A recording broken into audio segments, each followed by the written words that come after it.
But we can Oh, try. okay, no problem, doesn't mean you just have to speak out. Okay, I'll talk louder.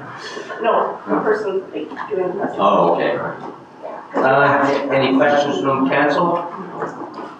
Somebody prepared to move we adopt the amendment? So moved. Second. Discussion? All those in favor? Opposed? Motion is carried.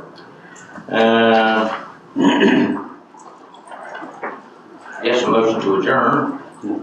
So moved. Second. Discussion? All those in favor? Opposed? Motion is carried. We'll call the second public hearing to order. This one here is on the Bear Lake, and you're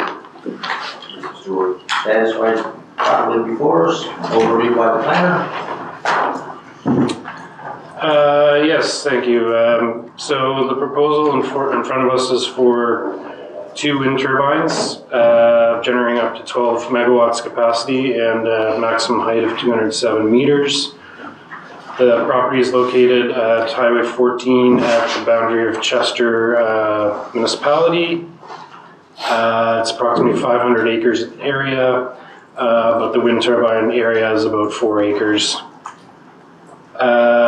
There's 13 other turbines proposed in Halifax and West Hants municipalities.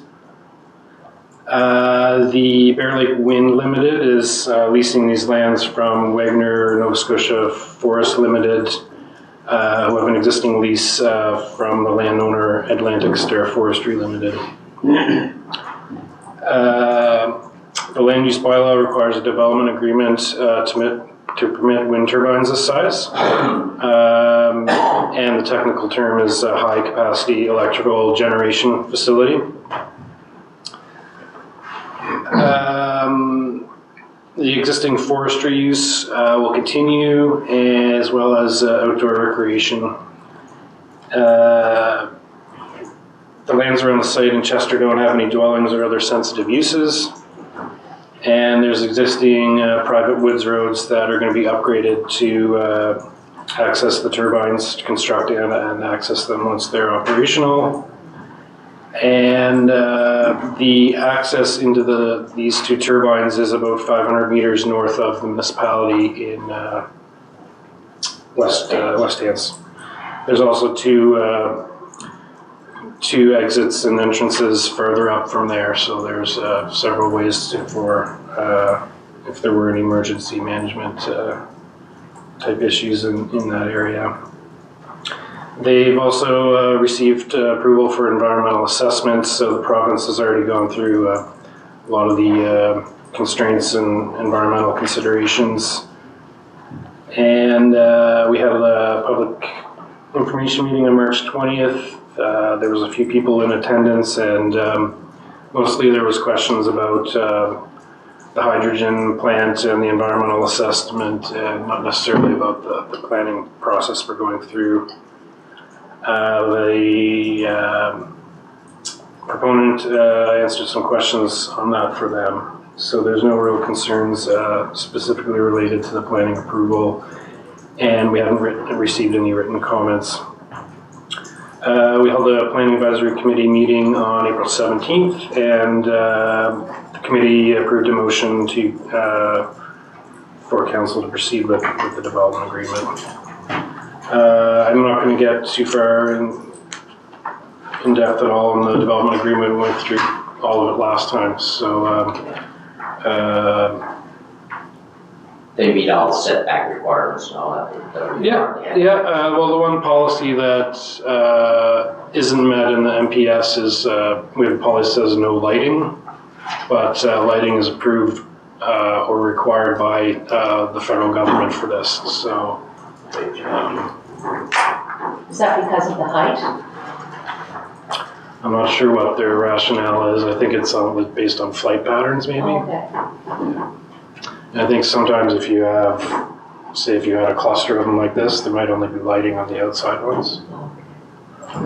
Just conjecture on that, but there's an applicant team here if you did want to ask them. Yeah, can you answer? I'm just curious as to why some are lighted and some aren't. Certainly. Through you, Warden, thanks for having us here today. The lights are determined by NAV Canada, and so we've received notification from them that all turbines will require lights for the site. Our intention is to utilize a system called ADLS, which is Aircraft Detection Lighting System. So the intention there is to minimize the impacts of the lights on the viewscape at night and only come on once an aircraft is Detection.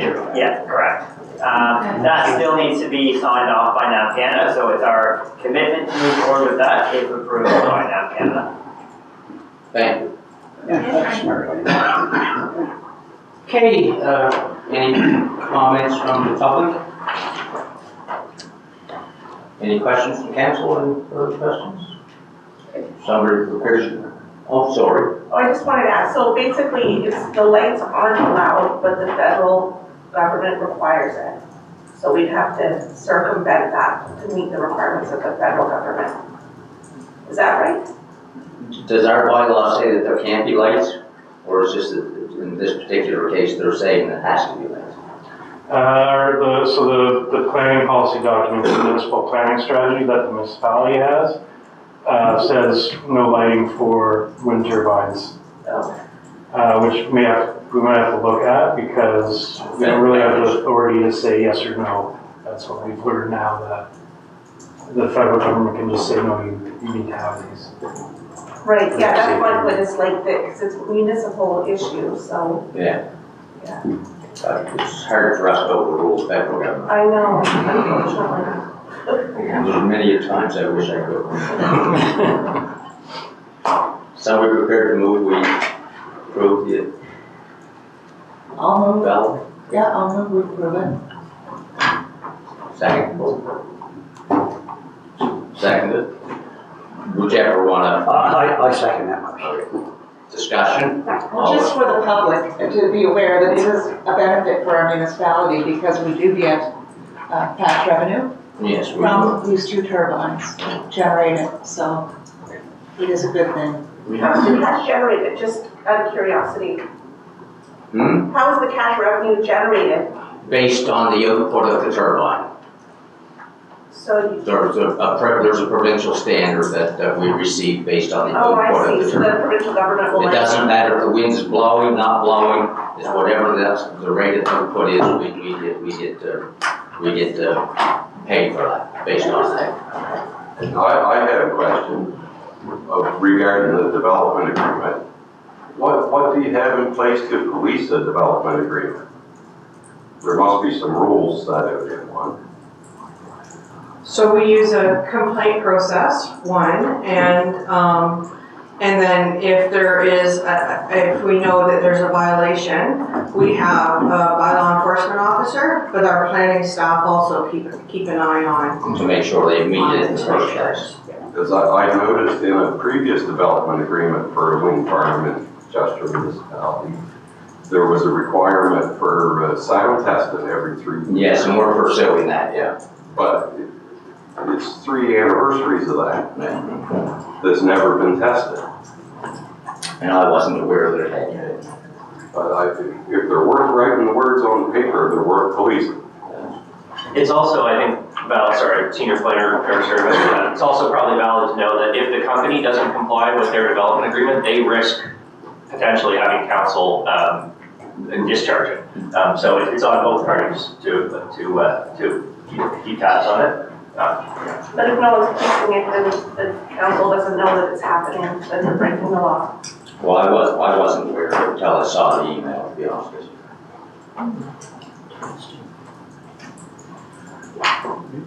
Further discussion? All those in favor? Opposed, motion's carried. A motion to adjourn the public hearing? So moved. Discussion? All those in favor? Opposed, motion's carried. Okay. We'll call the council meeting to order. Thanks, Paul. And the approval of the agenda and order of business, and I have a couple of things. A letter from the village commission needs to be added. A letter from Ian Rankin needs to be added. And we have one in-camera item, potential litigation respecting conflict of interest. And I'd just like to add a request for Church Memorial Park, just An update. request, yeah. All right, Chair. I have. Oh, and grants. Oh, grants, yes, district grants. And Tina? Yes, I have two. Safe walking signs. And the second one is the status of the new technology for council chambers. And I think actually the comment from the galley leads into that because it's around sound, and I know that we have the technology, and I believe we've had it for quite a while, so I'm just wondering where we are. Well, I can tell you without getting too deep into it, that Cliff earlier in the week wanted to know if I had time to do another refresh on it, and I did not at the time at that moment. So We did a training session this week, and we're looking at doing that sooner rather than later. Yeah. So when it's on the agenda later, we don't need to talk. No, Just give me the she update. just, yeah, he tried to get me to do it this week, and I just didn't have time with the other things. Come on, Alan. Well, I mean, we've been gone for a while, and I'm behind him quite a bit. I know. Okay, so does anybody else have anything? Somebody want to approve the agenda as amended? Second. Discussion? All those in favor? Opposed, motion's carried. Okay, public input. Oh, yeah, Wild Rose Park, you have something you want to say about that, do you, Tammy? Sure. Thank you, Council. I was just asked to come in today. We have an announcement that Wild Rose Washroom is opening tomorrow morning after a few years. I know what we have, so we're That's gonna get rid of, the new accessible. The new accessible, fully accessible washroom with the so we're paddings gonna get on rid it. of the porta potty. Porta potty is being asked to leave. It's just a soft opening for the weekend. We'll see how it goes, and You can if go it's still there. for the next week. Nice. But yeah. Thank you, Tim. Thank you very much. Thank you. Thank you. It's good news. That's correct. Okay, public input. Anybody wish to, we have no appointments, but does anybody wish to speak to council this morning? Yes, Brad. I guess I'll come up, I guess. Sure, come on I out. only got 15 minutes, but I'll be brief. I'll be brief. I have more than 15 minutes jammed in here, but I hope you can hear me back. Sure, yeah. Oh, there we I don't go. know if that, Sure. I read your agenda this week, and I was kind of surprised and shocked to see that the protections for the watershed area around Spectacle Lake are being discussed and possibly potentially being lifted. And without going to be too long-winded, I would ask that council be very cautious of what that proposal means. And as you're aware, it's been about 50 years now that we've been hearing Spectacle Lake was going to be the water supply for Chester. And I know that a lot of things changed over the years. But while I was here as councillor, we worked diligently with Jeff McDonald, who was basically spearheaded that. And I always thought it was a good idea. I know it ruffles feathers with some landowners and so on, but I found most of the landowners at that time that I spoke to were very cool with the idea. I mean, there wasn't any real riots, and and we put the protections on. And I think that just lifting them without a lot of discussion and community input would be not all that advantageous for Chester. As you know, we're going through the big land use bylaw review now, and the calls are for an R2 district for much more densification of that district. And water is an issue in this village, and I see the water trucks going all the time. In the report, but from staff, I saw no suggestion of any possible way for new water, or are we going to be on our own? These are questions that need to be asked in the future. I know that I'm here early, but I'm watching this, and so are a lot of other people. The word's just one thing about computers, everybody finds out about stuff real quick, not like the old days. And I would believe that this would be met with a fair bit of resistance in the village. although I understand there are issues, and a gentleman has been in asking to develop the property and so on, and that's understandable. I can say that I believe that the regulations or restrictions could be worked on to perhaps accommodate some development in that area. Not a full outright, 500 cottages next week. I know in there it says that there's no green algae at this particular point, but I'll remind you about Sherbrooke Lake, where there is a huge green algae problem because of the development, basically, from what I can gather. So I would caution you to listen to the public, have public hearings, and work on this thing. Perhaps there's some level of agreement can be achieved through mediation and working together. And until there's a solution for the water in Chester, to leave this thing alone. If you're going to drill wells, that's a possibility, from what I hear. Whether or not, yeah, but you haven't had much luck so far drilling wells, and I don't think you're going to have great luck here. And I don't think you're going to find an aquifer under Chester as big as Spectacle Lake. So those are all considerations, and I see it's on your agenda today. Item 1 is what staff is recommending. Maybe that's the way to go. I prefer item 2, don't do anything.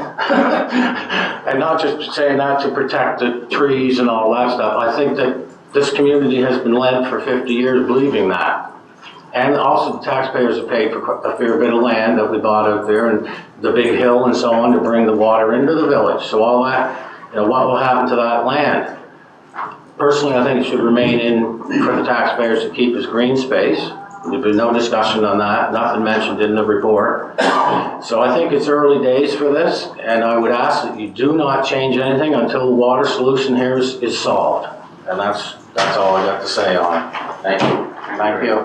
Andre, you wanted to speak? I just want to respond. Yeah, Of course. Mm-hmm. And your position is always do nothing. No, it isn't. No, it isn't. That's not true. We had a dialogue about this offline. And if you read the report, you would see... I did read the report. Thank you. You would see that this is an engineering matter. That the report says that the actual supply of water is inadequate. It says it's adequate for 2,000 people. That's what it says. So basically, they will take about $40 million to construct a water treatment system, plant there. And that to finance that would take about 40 years to do, and we would run out of capacity at the lake in about 15 years. So we would be paying for the plant 25 years after we ran out of capacity. Well, that's a lot of hypotheticals. There's no hypothetical. That's the facts of science. So continuing to protect a water supply that is inadequate makes no sense. There's no backup plan. It's the illusion of a backup plan. And I think that's why staff is bringing forth a recommendation. And the only way to have a proper dialogue with the public about what should be done around that lake is to propose a zone change and then have the public hearing. Yeah. Otherwise, how do we have that discussion? Well, it has to start today with a proposal to change the zone. That's fine. And I agree with you on that. The public needs to have input on it. Well, they will. That's part of the process, as you know. Yeah. Okay. Okay. I have some questions because I don't have a history of 50 years. So give me some background in terms of the public as well as council's decision at the time to purchase property, to invest in property. So, because I think that's important, because we can't forget how we've gotten here. Well, it was a long time ago when we were looking up. I don't think anybody would argue that there isn't a possible water problem in around the village. Correct. We Yeah. So we were looking at options, and the land became available. So we purchased it because there was nothing built around it. It's relatively close to the village, and when we took a look at it, it seemed to make sense at the time.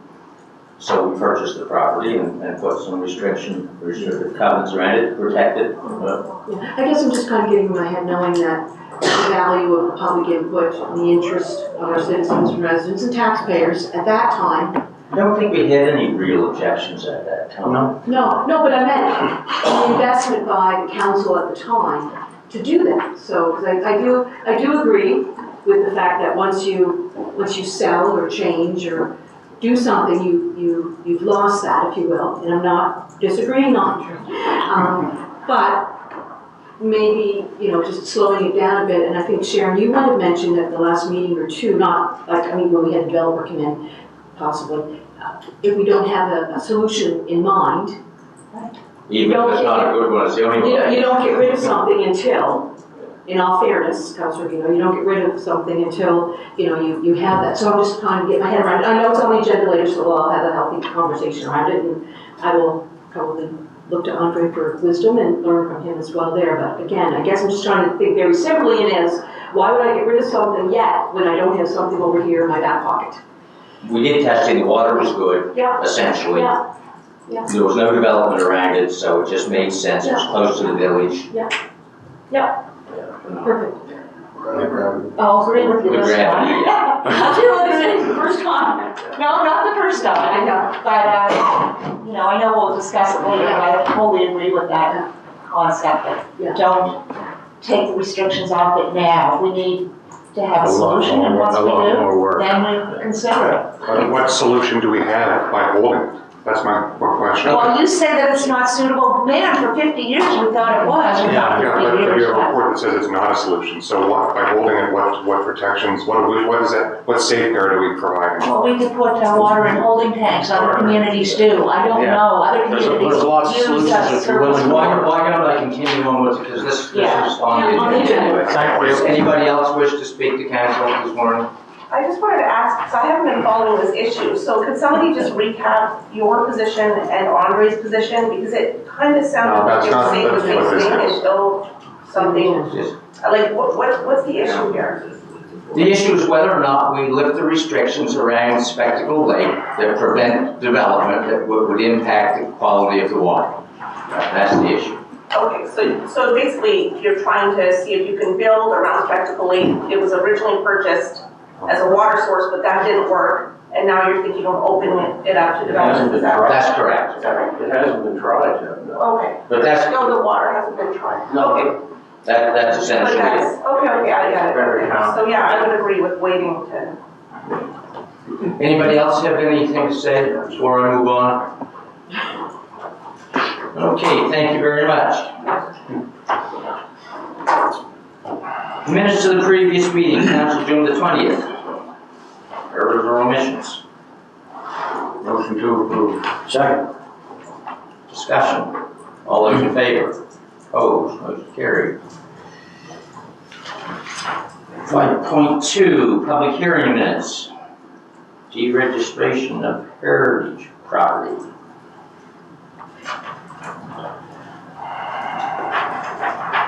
Any errors or omissions? No, I'm over with that. Second. Discussion. All those in favor? Opposed? Motion's carried. Proclamations and designations, I'm not aware of any. That's good. Okay. Public presentation isn't until 9:30. Committee reports, are you having Church Memorial Park there? Oh, yes, I did, but I just, Church Memorial Park. Oh, you got your update, yes. I don't have an actual report, financial statements are back from Bella Bovino. However, I just wanted to bring up, they're having quite a bit of vandalism at the rink, and it's really serious. There's a group of young individuals that are going on top of the roof, and they've done a lot of damage. It's like thousands of dollars worth of damage at this point. And the staff have spoken to them, and they became very confrontational. In fact, some of these people have masks on and machetes, so that's quite worrisome. What did he do on the roof? Like, what damage are they doing? We have pictures, so it's not, Have you reported it to the mayor? it's been reported to the RCMP, but I just wanted to make it aware that they have looked into the matter, and it's very difficult.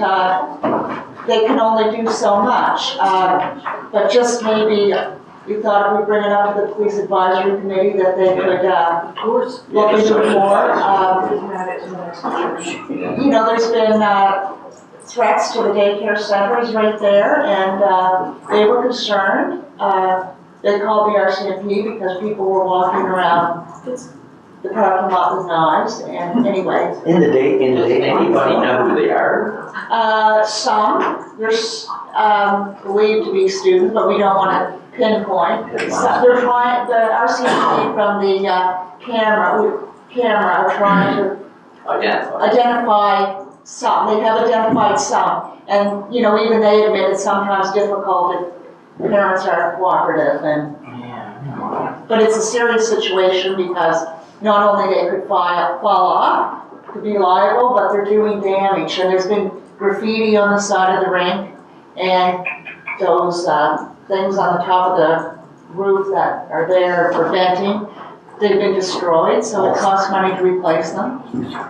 Enough trouble at the rink. Yeah, there's probably, you know, 6 or so of them, and they're very confrontational.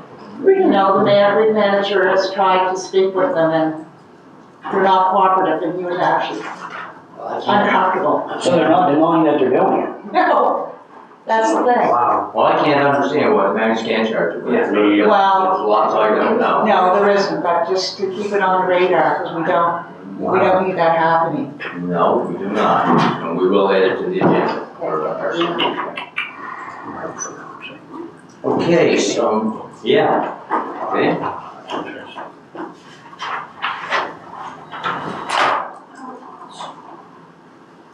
Procurement policy, 9.1.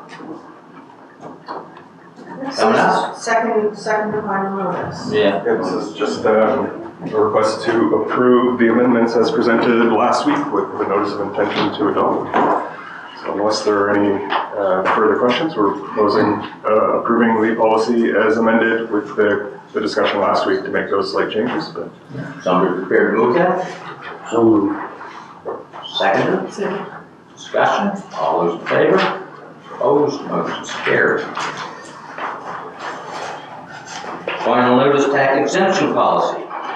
same request, different policy. Presented the amendments to last week, and where you approved the notice of intention to amend. And this week we're asking for approval to accept the amendments as presented. Question, moved, seconded, discussion, all those in favor? Opposed? I second that for you, by the way.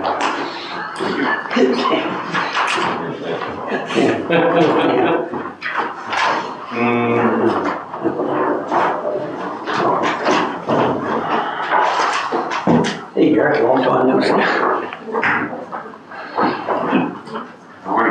10.1? Yeah, Just checking. Okay, great. Good morning, council.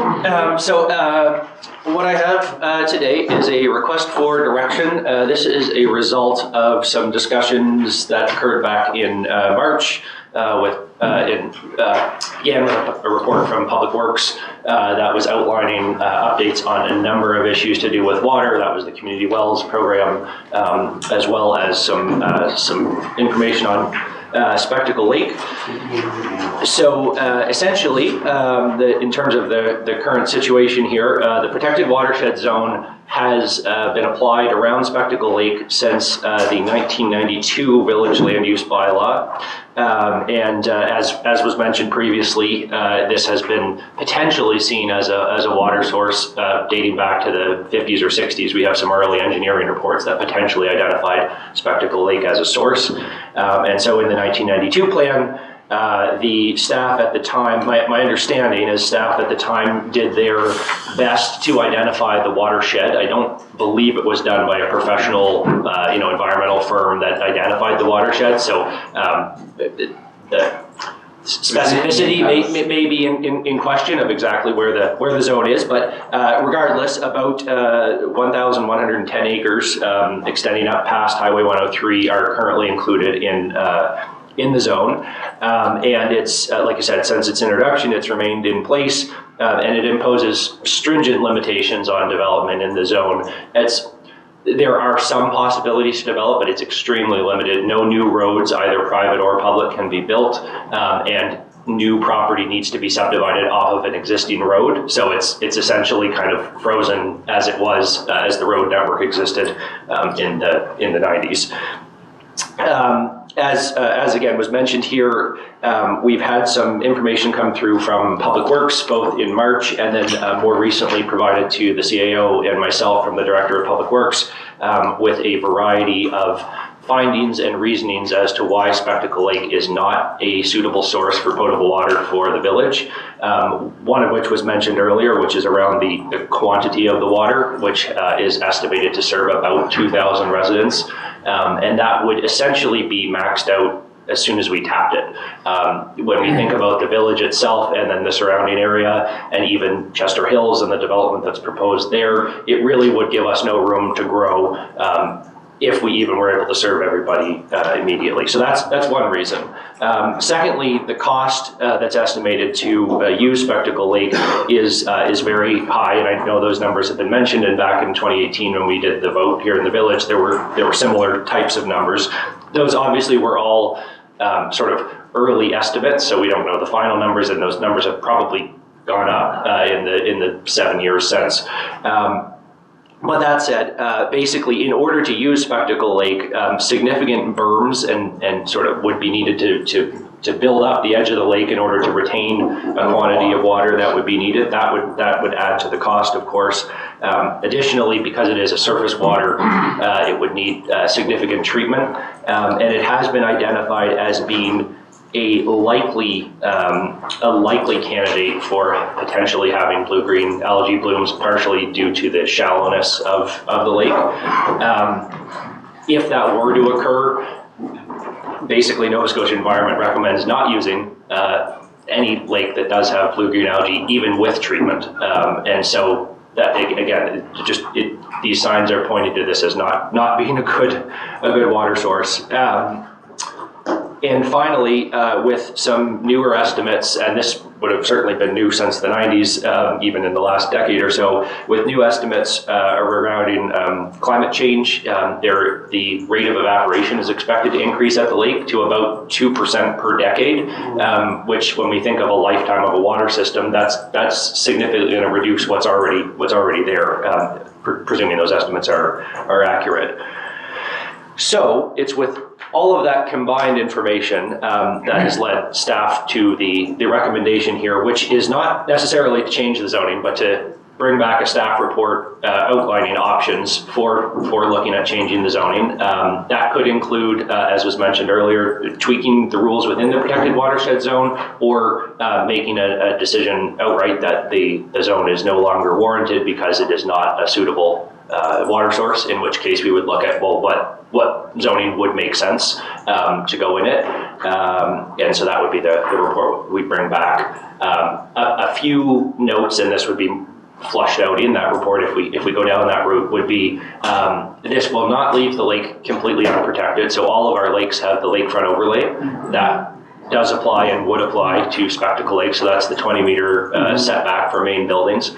And further, part of the consideration in rezoning, we could consider, and this might be a nice candidate for it, the lakeside zone that we introduced that's used up around Sherbrooke Lake.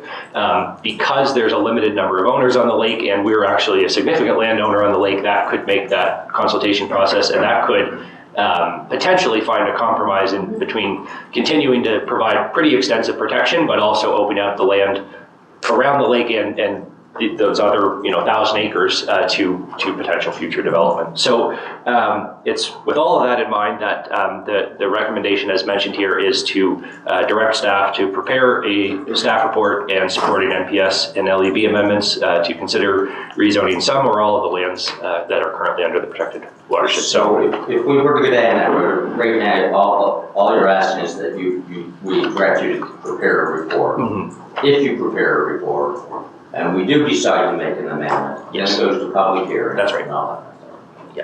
Yeah, absolutely. I know that you can't answer this question, but I mean, it's come up, so it's worth asking.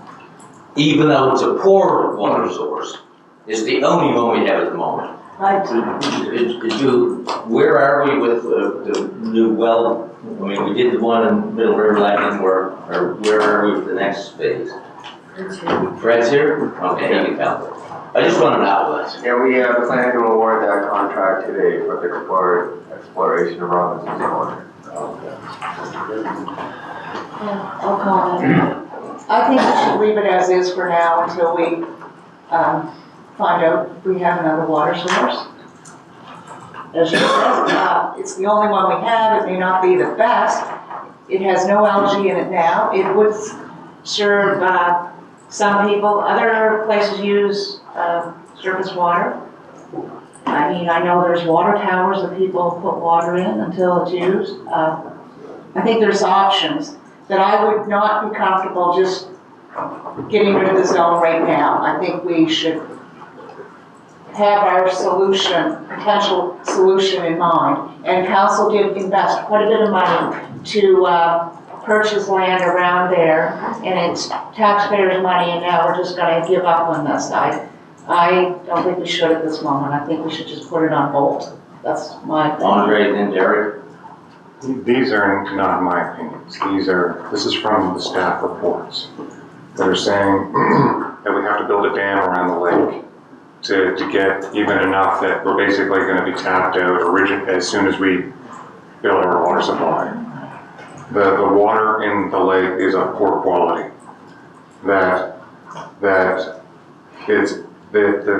Even as I said before, even when we put the dam, that the supply is inadequate. That the treatment, because it's a surface water supply and one that's shallow, it's prone to blue algae. So the treatment is going to be high cost. Everybody around us is on wells. What emergency situation do we anticipate that we're going to suddenly have to invest $40, $50, $60 million into preparing this lake as a water supply? Would we anticipate that we would have to disenfranchise 100 or 1,100 acres of land? Those people that own that land have that burden on them. I mean, yes, we made decisions based on the information we had, or the council made decisions based on the information they had at the time. But we now have the information that says this is not adequate. What council, I'm trying to imagine what council in the face of all of these obstacles would take taxpayer money, that kind of money, and invest in treatment. That would be obsolete as soon as you build it. It makes no sense. If I have an old junked car that doesn't run, it has no wheels, I don't hang on to it because at least it's a car and, I might need to go somewhere. It's no good. So what Garth's asking for is a report to come back on options.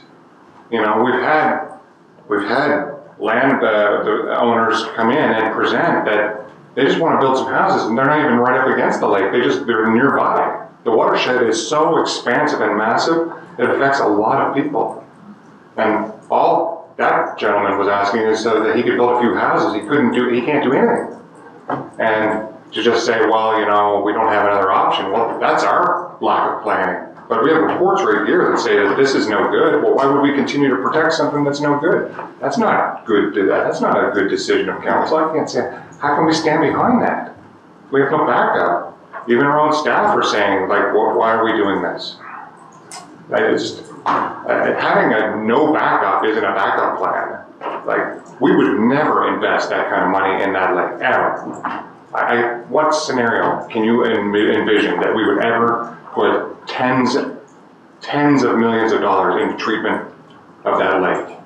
There's none. It's absurd for us to continue to burden these people with this watershed. It's in my area, it's in your area too. It goes right up across the highway and everything. Yeah. It's massive. Derek? Yeah, directing staff to take no action is a cop-out, I think. We have to do something. And why don't we just get the staff report? We haven't committed to shutting anything down. We're just getting more information. We should be doing a report for the adequacy of water generally at the same time. Excuse this cold. But taking no action to me is a cop-out. I mean, let's get a staff report at the very least. That doesn't commit us to anything. It commits us to get more information. And we're not going to do anything without a public meeting in any event and involving the public. And I support option one.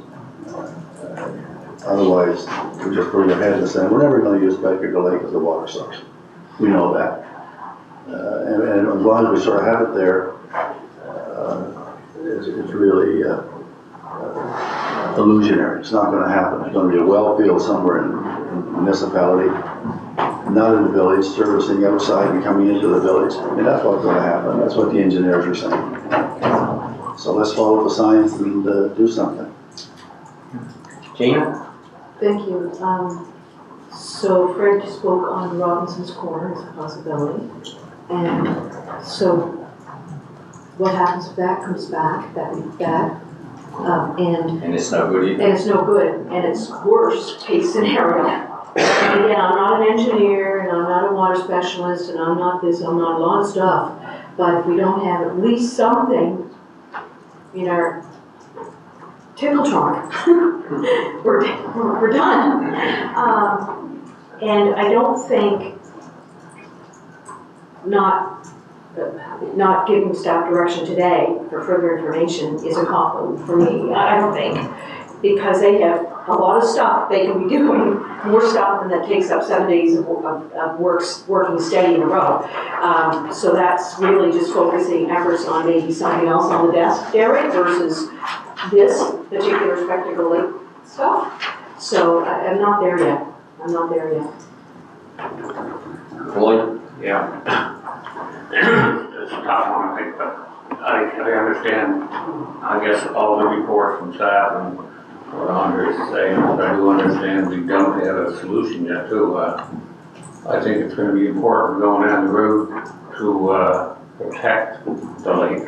And I like the idea of the lakeside, the lake zoning part, or going in that direction, because by the time I'm hearing, the lake is very sensitive. The surface water, we know it's a possibility, it's not there yet, so I think it's important. Because we have over the years, I've been here, we invested a lot of money around the lake and property. It was the only solution, now I'm here talking not even a solution. And I'm sort of like you are, I'm not there yet because I haven't seen any results of a well that can possibly do it. Is any consideration been given to even the fire protection through this lake? I'm just asking the question because I think it should be a consideration, because when we get wells, there may not be enough water there, but there may be an opportunity to use that lake for some fire protection. I don't know if that's even an issue or possibility or not, but and I know it would require the same quality of water, but I think there's different options that have to be considered. We protected this lake for the last, I think, 30 years. I don't see another problem with doing it for another 6 months till we get some tests back, maybe from see what the wells are like or what they produce, and they support the village and support growth. For clarity, are you talking about a hydrant system for fire protection? My understanding from the previous, when we did the work around the referendum for water, that the pressurized system that would require added exponentially to the cost of a system, but I wasn't fully involved in it, but just for fire, not just for fire, yeah. I'm not saying it's a possibility. Fire protection is important, especially in the village. Anyway, I just think that a lot of those things have to be considered, and until we get a report back from staff, I guess that we have found some water and other ways to do it. I don't have a problem with waiting 6 months. If we waited 30 years, 6 months to a year would not.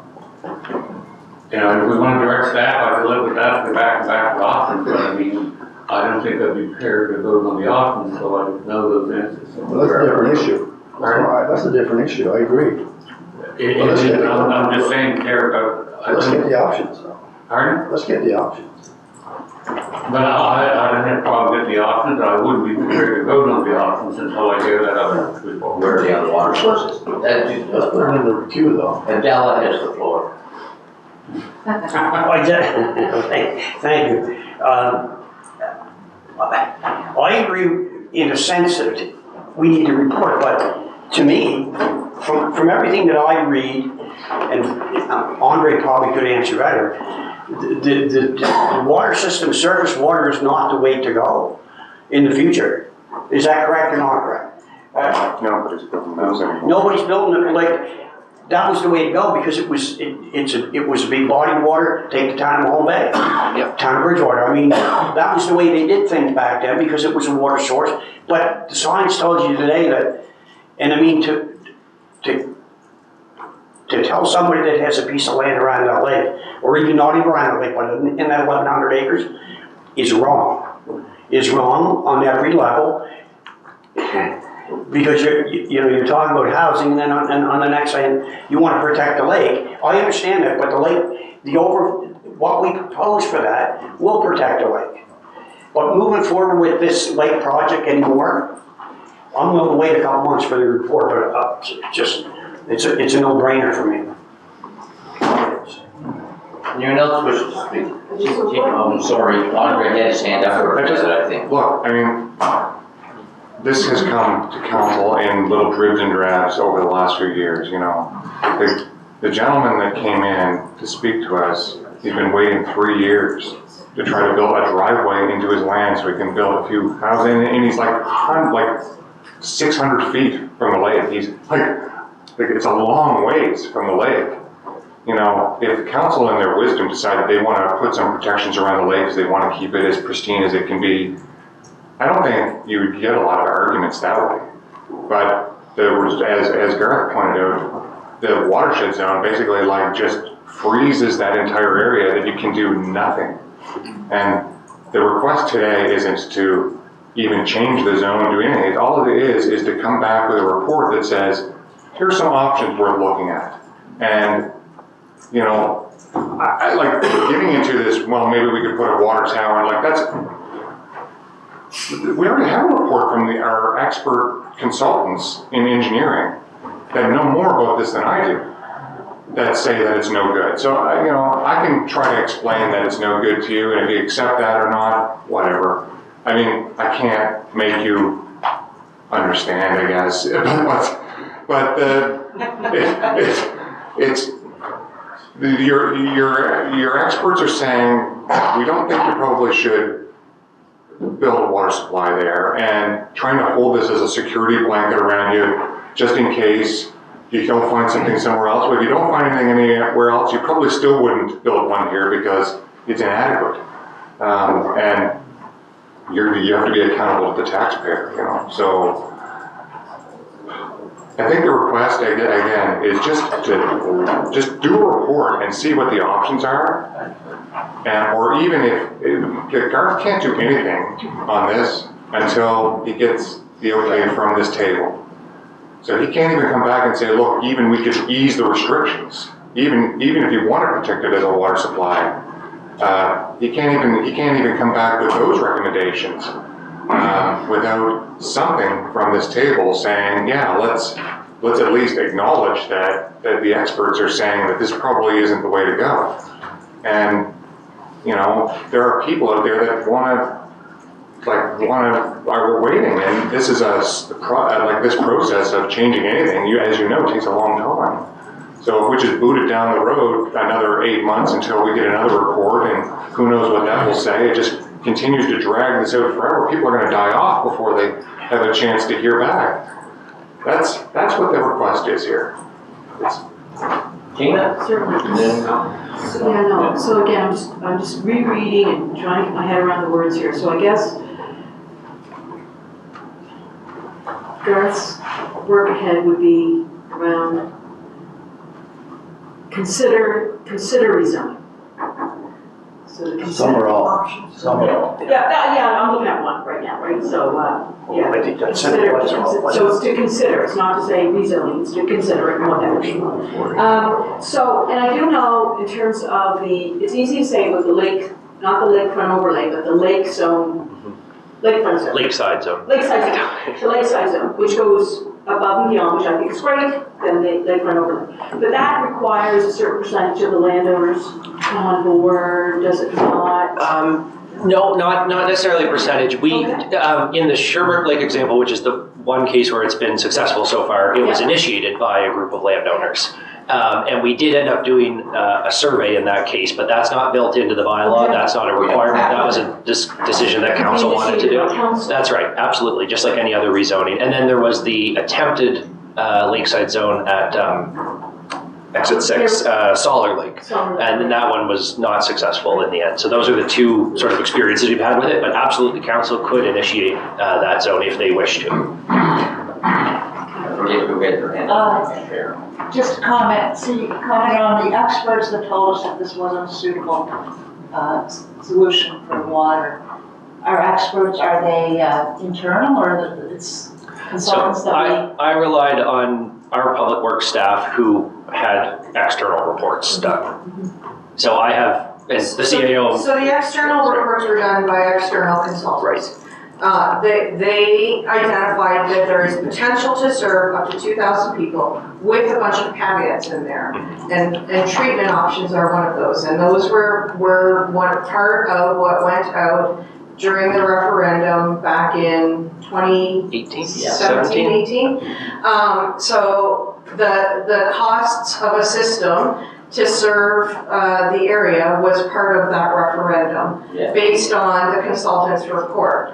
And what we are now saying is that in addition to some of those costs, we would need berms, we would need to consider the shallowness of the lake with the risks for blue-green algae. There's a few more issues the rate of evaporation. Sorry? The rate of evaporation. The rate of evaporation, I was just gonna say around climate change that have come into, that our internal staff have identified as additional considerations you may want to take.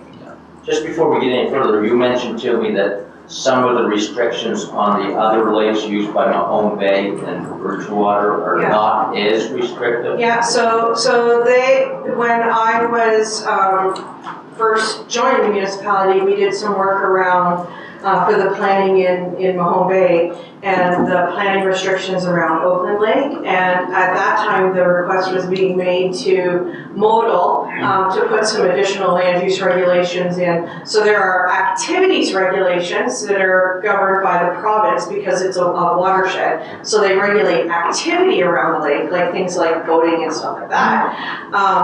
But there's no land use controls around that lake at that time. So most of the lakes in the area that are used for surface water supply are in, so Bridgewater, Town of Lunenburg, Town of Mahone Bay. They're on public, surrounded by public land, private lands, and no, they're private lands.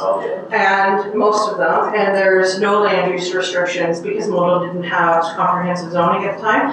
I don't know if that's changed since then, but they don't have all that. But no, they are, but as CAO mentioned, they are registered as provincially as water sources, and so that comes with a whole set of provincial regulations. Of activities, right, but right. It doesn't regulate things like subdivision and development of the land, and it regulates activity within that watershed area. That seems odd because when you look at HRM where they have their water supply, there's no building around it at all, so Could be done through ownership of the land. Around. Like ownership of the land makes it. I'm, I guess, comfortable with giving that direction and that on the report, but from my perspective. I'm not ready to make a decision to get rid of it. No, and I do want to see as much protection from the lakeside zone possible, but I think it's important. One of the few lakes they have close to the village, and we all know what climate change is doing, so I think staff needs to look at protecting the lake as much as possible, coming back in that report, not just opening things up. That's my fear. Okay, so we choose option one with that direction. Yep. Then whatever you come back with, we have to consider, and only if we approve of what you're doing, then we go to a public hearing where the public has the opportunity to voice their concern. And we'd like to know about these water sources if, they're successful. Well, I want to know whether we have another option. Yeah. Well, yeah, okay, so if that's a criteria for bringing this back, then we'll delay it, just so that we're clear. Like if we're gonna tie this to the report, which is fine, Don't tie it. I think we could do the options report now, bring it back to council, and council could choose to wait for more information. Just get the info, yeah, do your report. I mean, if we're gonna award the tender tomorrow or whatever it is, then before the summer's over, they're gonna tell us if there's a water source there or if they're not. Yeah. Okay, Bella. Well, I move that we direct staff to prepare a staff report and supporting NPS and LUB amendments to consider rezoning some of or all of the lands currently within the protected watershed zone. Second. I just don't know, we had the lakeside zone part there, got one around for. Well, I think it's well, those are things that he was included That's in the options, yeah. And, so that will go through our usual process. We do a public information meeting and then PAC and then back to council for consideration. Okay. Further discussion? All those in favor? Opposed, motion's carried. Thank you, Gareth. Thank you. Okay. Thanks, Gary. I believe I've made it to the 9:30. Gareth's going on a trip. I'm coming back in a few minutes. Coastal Protection Act plan follow-up. Megan. Great, hello. Could be interesting. Hello, Mayor. Hi. Good morning. Good morning.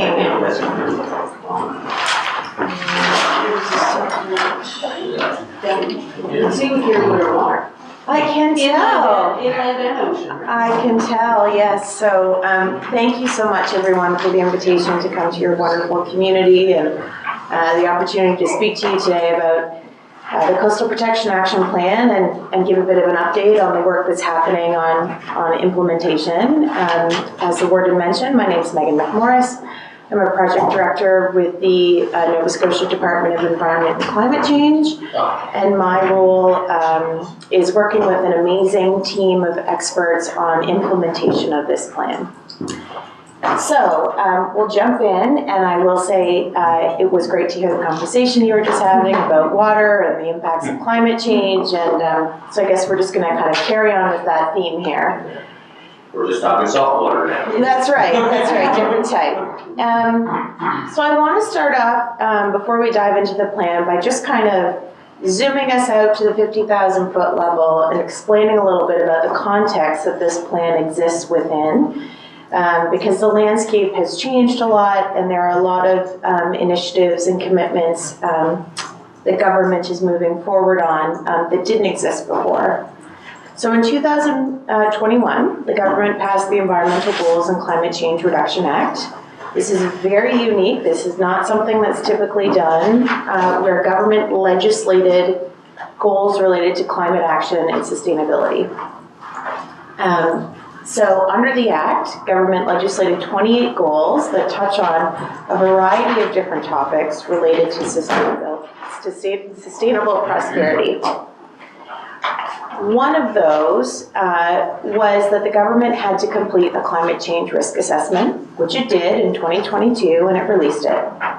And the results from the climate change risk assessment informed the province's climate change action plan. And the climate change action plan dives even further into the climate action that government has committed to doing, and it commits the government to 68 actions. We know that climate change is impacting us. That was part of the conversation you were all just having. And it impacts us in so many different ways. And one of those ways is coastal hazards. And so that's why now, informed by the Environmental Goals and Climate Change Reduction Act, the Climate Change Risk Assessment, and the Climate Change Plan, we now have our Coastal Protection Action Plan. So I like to think of all of these pieces as kind of pieces of a puzzle that fit together, and they're really coordinating with one another and driving action on climate change and sustainable prosperity forward in the province. You can go to the next slide. Thanks. So the Coastal Protection Action Plan is a 3-year plan. It has 15 actions, and it aims to really do 3 things. I like to think of it as 3 buckets of big work. The first one is empowering coastal property owners with the information that they need to make the decision that makes sense for them, for their properties. The second theme, and the one that's likely of the most interest to you, is supporting municipal leadership. We know that every level of government has its own jurisdiction, and that work on climate change and sustainability is all hands on deck. And so that's why we're committed to supporting municipal leadership. And under the third bucket, we're aligning provincial government resources with coastal protection. So, under Action 1, when we launched the plan on February 26, we also launched the Coastal Hazard Map, and it's available online now. You can go check it out. Anyone can use it. The map currently shows one scenario, which is a worst-case scenario for the year 2100, and it's showing a worst-case scenario for coastal flooding. So when we talk about coastal flooding, it's a combination of sea level rise, storm surge, and high tide. We've got some great folks in our shop who are currently doing all of the modeling work, the really technical modeling work, to develop the models for current day, the year 2050, and the year 2100, and for each of those time frames to be able to show a moderate case scenario of what we could be looking at and a worst case scenario of what we could be looking at. So that's to come in the coming months. Sorry. That's okay. We'll stay on this one for a little bit. Our data that we used is now publicly available through the NSGI data warehouse. And while we're on this slide, I want to touch on Action 2, because we know that coastal hazards is a combination of coastal flooding and coastal erosion. So at the moment, the map is only showing flooding, but we know that erosion is also a risk. And so that's why we'll be rolling out through the map an additional tool where users can get a coastal hazard assessment report, which will show them more information about the coastal erosion risks on their property. Individual property? Individual properties, yeah. And so that's going to be rolled out also in the coming months. If we want to move on to the next slide. Thank you. So, it's great to provide people with information, but we want to make sure they're understanding what they're looking at. We want to make sure that they're connected to resources and more information if they're interested in learning more or taking action. And so that's why under Action 3 we have our navigators. And their contact information is up there. We also have RAC cards that we're happy to send you some, and so they're available. We highly recommend that people contact the navigators to help them use the map, to help them understand what they're looking at, and also to help direct them to more resources, because there's some great toolkits out there, great resources, not just to help people better understand about coastal hazards, but also about what are the potential actions that they could be taking. We also, under Action 4, published a resource guide for coastal property owners, and this is available online, and our navigators also direct people to this resource. It's kind of a great Coastal Hazards, Coastal Protection 101 primer for folks who are just starting to learn about this topic. And then under Action 7, we're leveraging Climatlantic's work. If you haven't heard of Climatlantic, they're a nonprofit research, public education climate hub for Atlantic Canada. They do incredible work. One of the things they've developed is a coastal adaptation toolkit. So using that toolkit, homeowners can get even more information and more understanding about the actions they might want to take based on their property's specific coastal flooding risks and coastal erosion risks. And I want to highlight that, in gathering input and hearing what people have to say is so important in this work. The plan with its 15 actions is just the start, and we're gathering feedback through all of these avenues. But I'm also gathering input. I've been across the province speaking to municipalities, and different associations and conferences, and I have to say that We've had some fantastic conversations and input and questions, and I've been able to take that back to all of the people internally who are working on all of these actions, and we've already been able to implement some of the input, or at least make sure we're considering it. So, my offer to you, and you'll hear me say this again a couple times before I'm done today, is, I'm here to listen to you and to take back everything you have to say, and I really hope that this is just the start of a conversation, and that we can keep the conversations going as we all work on coastal protection together moving forward. Okay, and our final two actions that relate to informed decision making. So action 5, the province is going to be installing signs indicating provincial infrastructure that's susceptible to flooding, coastal flooding in particular. So this is things like roads and bridges. If you think about, that the diamond yellow signs you see that might say like, bridge is slippery when icy, it's a sign like that. So Public Works, that's their mandate, and they're currently working on a policy, and we should see signs starting to be installed by the end of this year, by the end of 2024. And of course, we'll be letting municipalities know when that work is starting to happen, because, I'm sure folks will see the sign and go, what is that? And we want to make sure everyone's in the know. And then finally, under Action 6, we've been engaging with the Nova Scotia Real Estate Commission to increase awareness and encourage consideration of coastal hazards when people are purchasing property. So these conversations have started. We know that when people buy a piece of land or a home, that's likely the biggest investment they will ever make. And so it's really important that they have the information so that then they can make the best decision for themselves.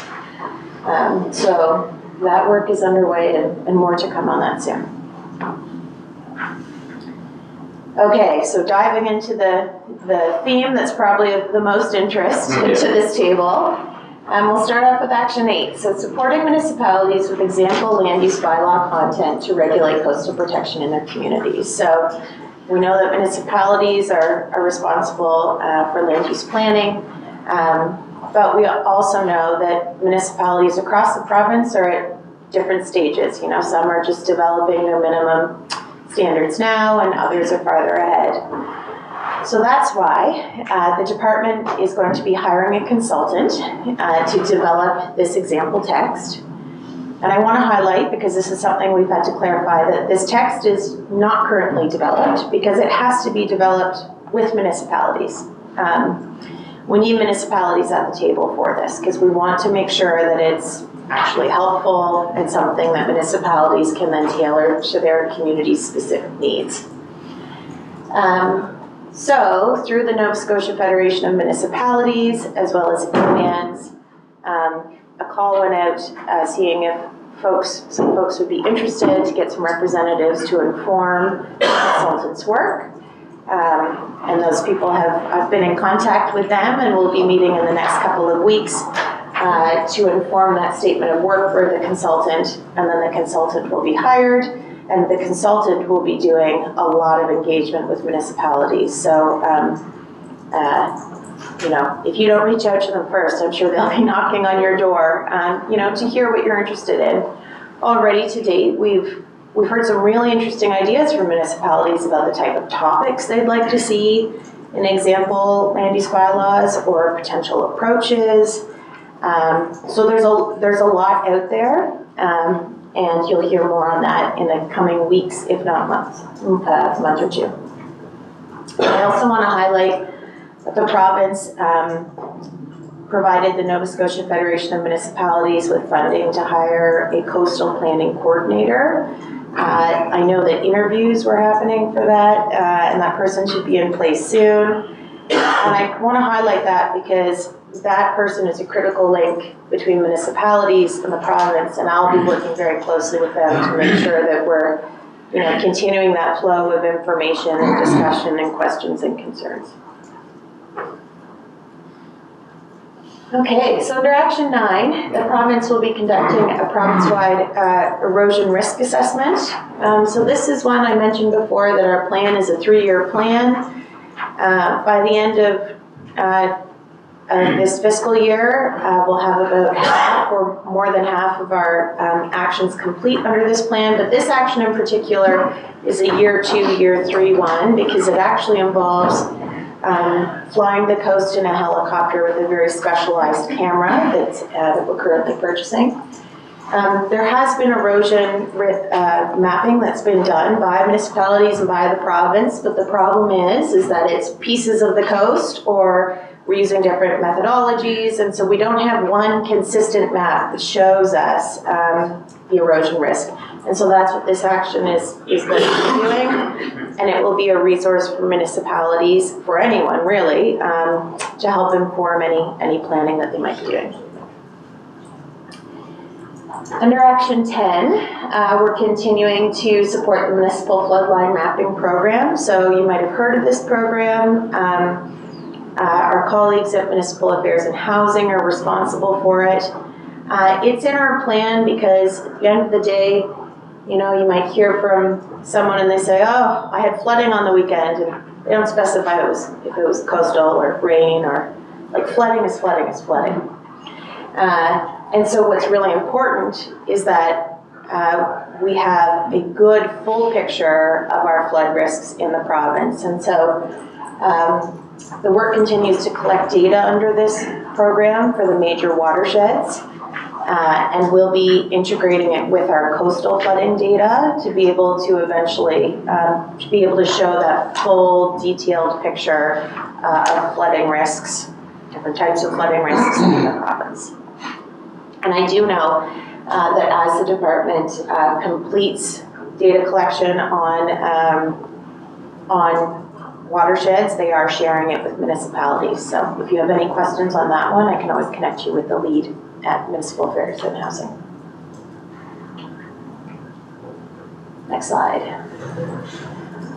All right, thank you. So often when we're trying to do, I think, anything on any topic, you know, we find ourselves in conversations where we think, if I just had this one piece of data or information, if I could just talk to this one person, or what's the right department?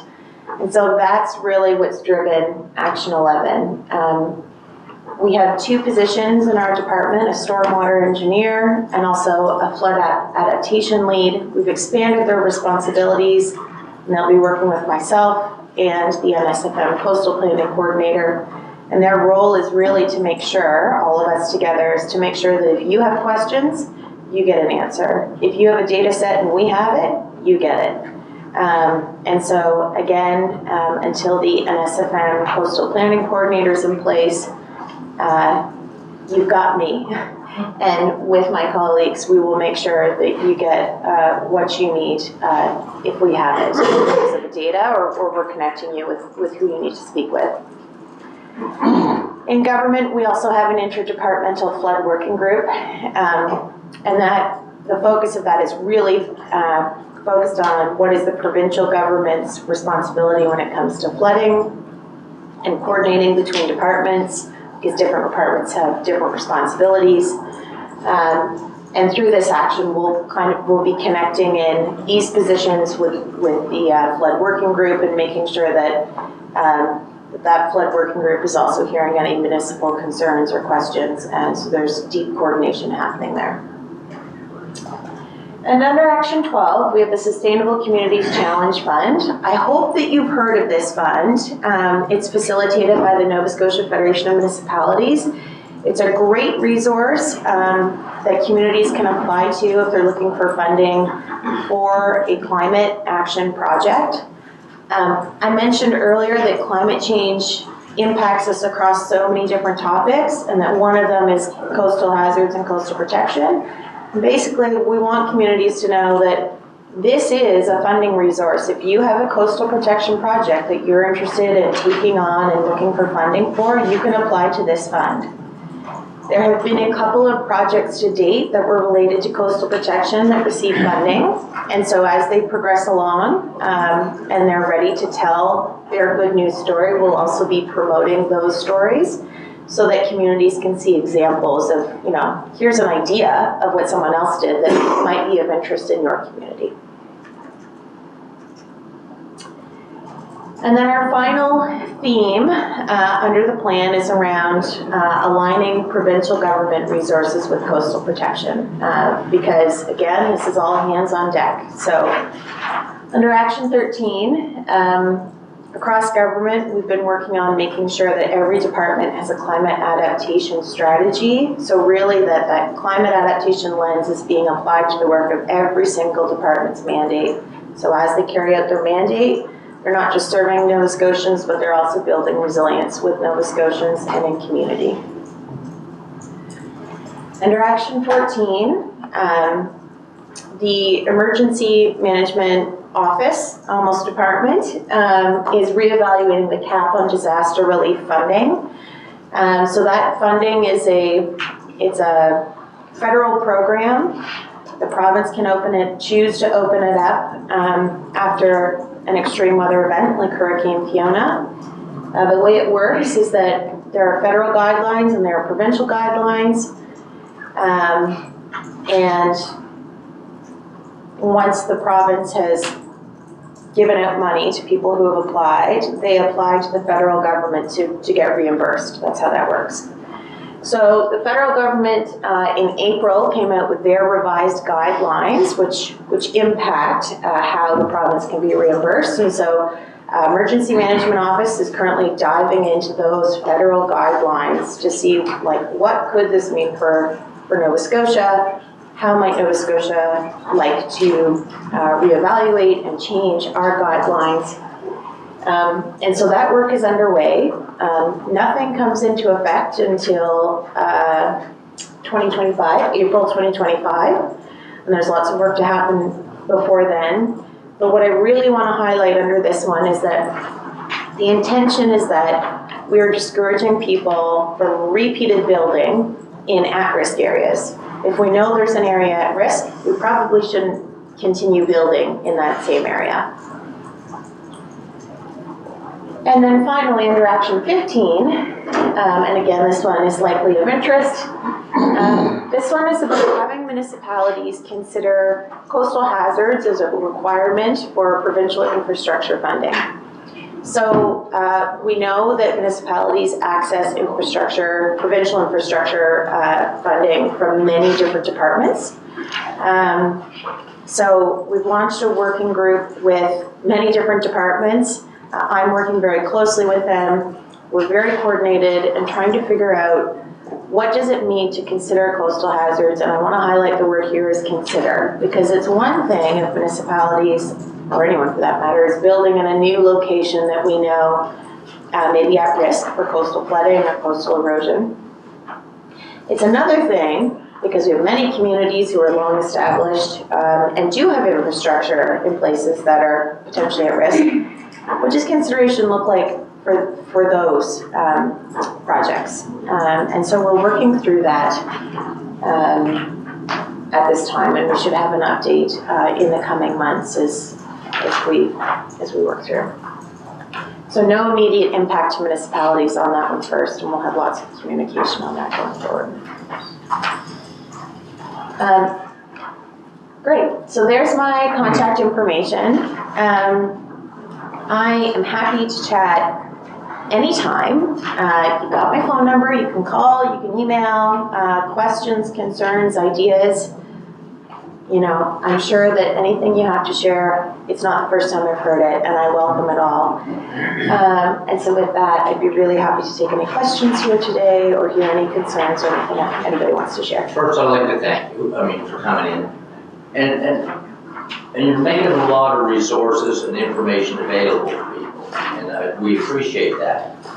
But there is one basic question, you probably already know it, and we've written to the minister, why they didn't just come up with some basic provincial regulations, guidelines for all of Nova Scotia instead of all municipalities having their own bylaw, which is whatever.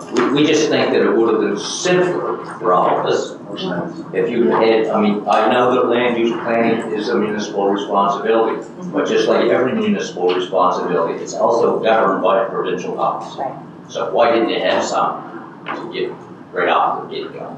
Right, well, thank you for the question, and you are correct. And I know you First time probably I've heard can't it. answer it because that's a political question. You also are correct. I can't speak to that. That it was a government decision. I can speak to the plan, and I'm happy to answer any questions about, you know, kind We of just the think act it would have versus made the plan. everybody's life simpler if they'd had some basic policy.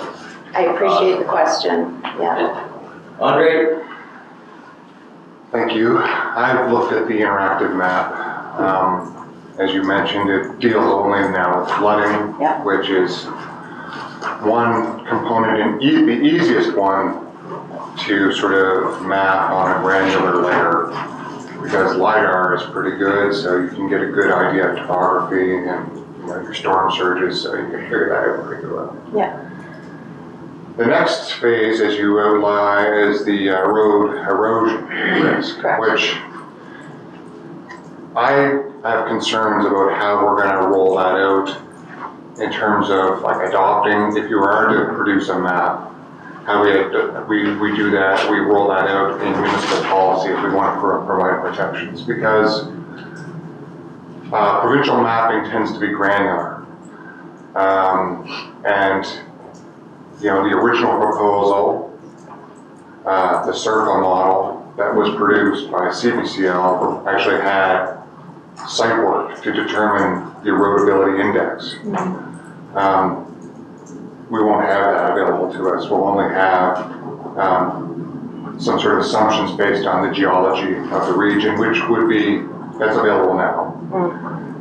But it's inadequate, probably, because, you know, I may have, you know, a granite formation here, and 300 feet down the road, it could be clay. But it's unlikely that the provincial models will actually be accurate enough to actually give enough definition.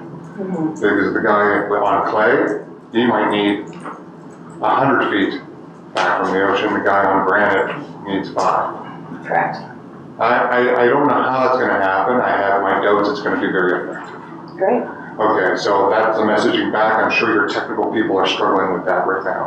Actually, I can let you in on some information. Let's bring it to us. So, you know, we're continually building on the work we've always done. Yes.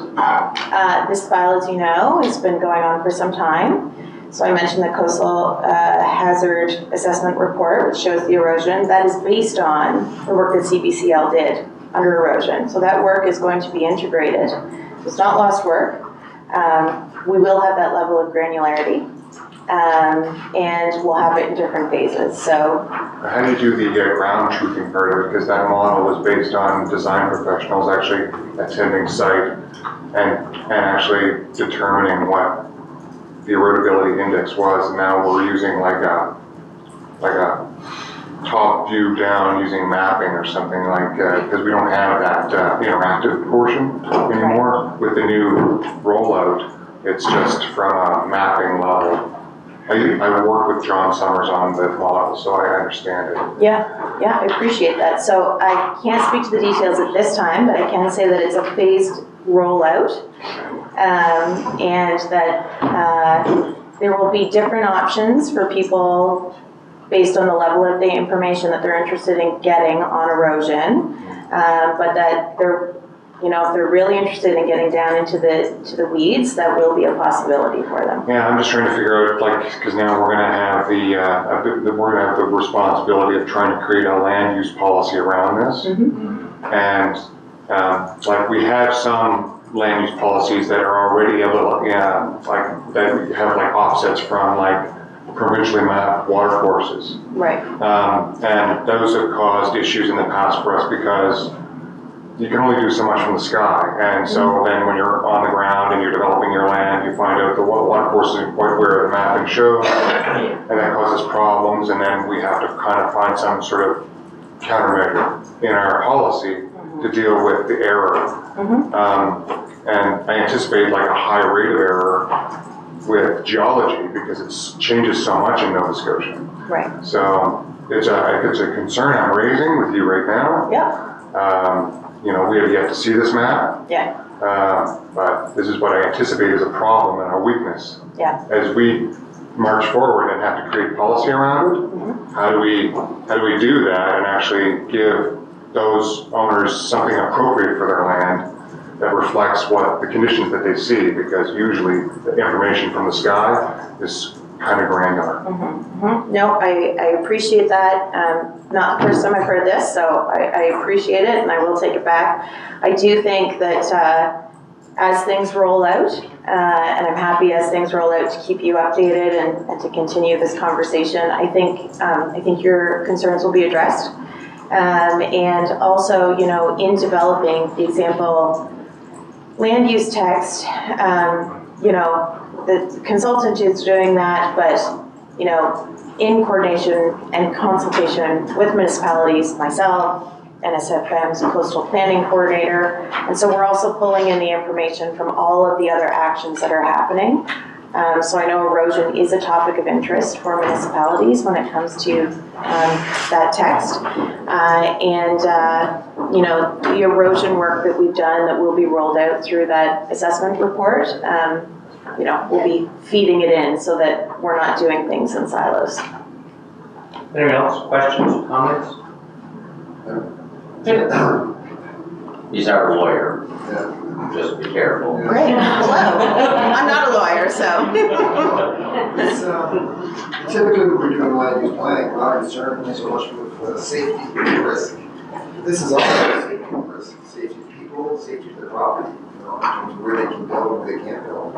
And, you know, we can do the best job we can in our policy and our bylaw. But if we get it wrong and we issue the permits, we'll build, and bad things happen. Is there going to be any protection for municipalities if they get it wrong? If people are going to turn around and say, well, you gave me the permits for this, and here I am, I'm flooded, my land is washed away, or whatever, you know. Under the other model, I think that an engineer or professional was going to say, this property meets certain criteria. Take us off the hook. Yeah, you're okay to build. But if there's no professional certifying, and it's just our development officer having to make a call based on our land use bylaw policy, are we municipality responsible if that person gets it wrong? Just a judge. Good question. Yes, that's a great question. Now for the answer. She doesn't know the answer yet. Yeah, so I'm not going to provide you with an answer because I'm not a lawyer, but I will take that back to, you know, take that back. Yeah, I just like to see it addressed, like, it's sure I'm sitting here, flashing, if I'm here 5 years down the road, we're gonna have that as a file. Yes. You know, that'll be a question, you know, what do we do? Yes, I would offer, you know, it's kind of a parallel here that there are lots of places now where you get a permit to build something. So not talking about coastal, but like under a different scenario, and something happens, and insurance covers you.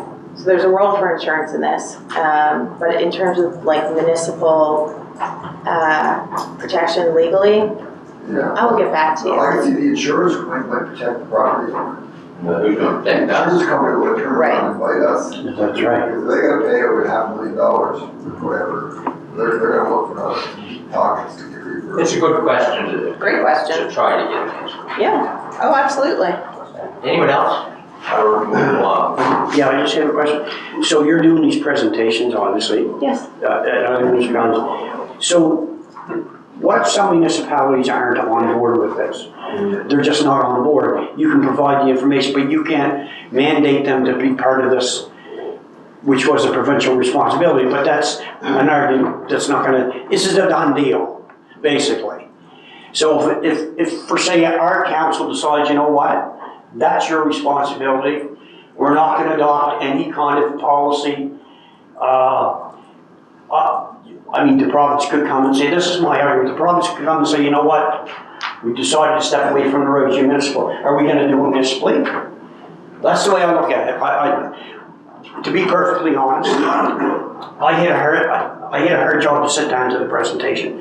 I wouldn't walk out just because I wouldn't, but I just feel that the province, and Alan mentioned it, I'm not gonna mention it in nicer terms like Alan did, but the province walked away from this. Yeah, they just put it on the municipality, created another bureaucracy that's probably, who knows how many people. And because I'm not in favor of it at all, and I will make this public that if we do the policy, Lunenburg Modal has followed it, starting down the path, and we probably will too. But I will tell you, this council is not in favor of it. Just, that's my way of protesting what the province did. Appreciate the feedback. Okay? Anyone else? Sure, Garrett. Sorry, I know this isn't camera, but I was just, I know this has been brought up in previous discussions before even here when the department has been answering, but I just repeat the request, the tool, I guess for lack of a better term, that CBCL developed. I know it had been said previously that that would not be shared with municipalities, but I think if there's draft text and draft policy being produced, why not give us that tool?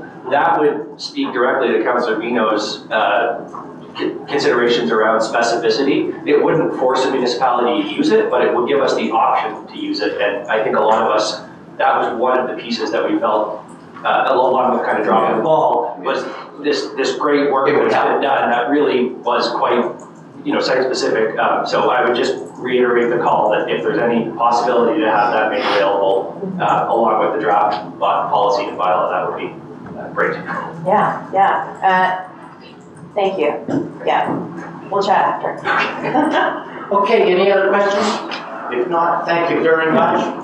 Great. Enjoy the rest of your day. Thank you. Thank you, everyone. And I just want to say, I do really appreciate all the comments, and I am always available for any conversation. You're taking the heat. I understand.